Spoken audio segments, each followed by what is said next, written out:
Manny Pacquiao. I think it's Manny Pacquiao or Linares, honestly. Manny Pacquiao or Linares. You wouldn't be far off if it's Manny Pacquiao. Dude, how big would that be? He did say dream. I mean, it makes sense. It makes sense because Pacquiao's on his way out. And Pacquiao always has surprised us throughout his career with his choice of opponents, man.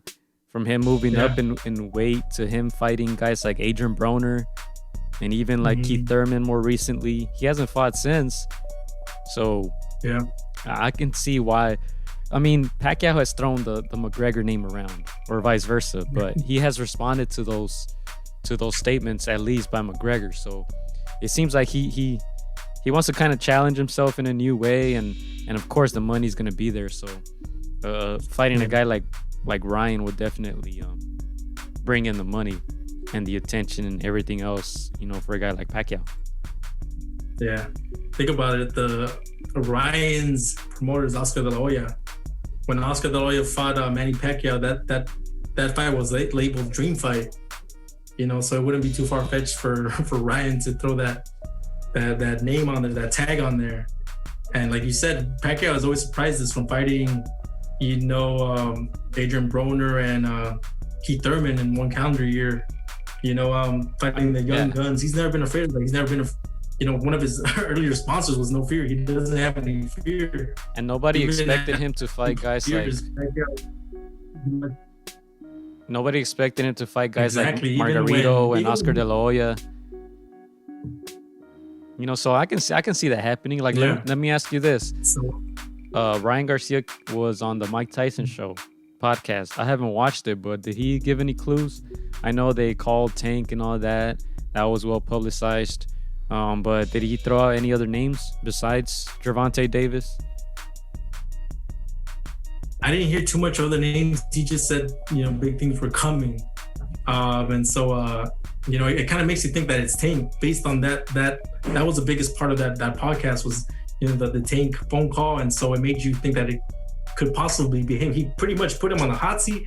He put him up against the ropes in a way, like you accepted the fight. If you back off now, this is going to tarnish your legacy.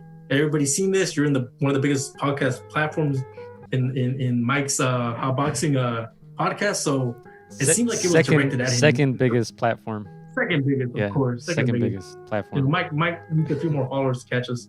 But yeah, it seemed like everything. He's probably watching right now, so you better be careful. Yeah. Better be careful what you say, man.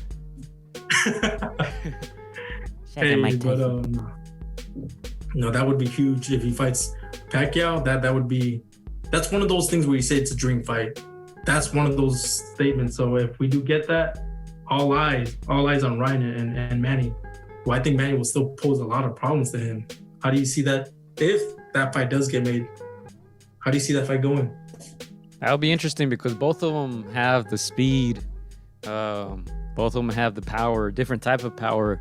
Of course, Ryan, has that left hook, to the body and upstairs. He showed that power to the body against Luke Campbell. He's got the height advantage, obviously the youth advantage. You would wonder what weight it would be at, but I don't think it matters for Ryan. If you're going to fight a guy like Pacquiao, I don't think the weight will matter too much. But I think that'll be an interesting fight, man. And it would be one of those, if Ryan can actually, number one, if it actually happens, and number two, if he can actually win that fight, it's kind of like passing the baton to the next face of boxing, you would think, after Canelo. Yeah. I think both guys. I think Ryan, even though he's got all the skills, all the speed, power, I think he's still just enough green where Manny can do some serious damage as well, and Ryan can do the same to Manny, who's been hurt, who's been knocked out before. So for sure, that's a fight if it does get made. If that dream fight does get made for Ryan, that's all eyes on them.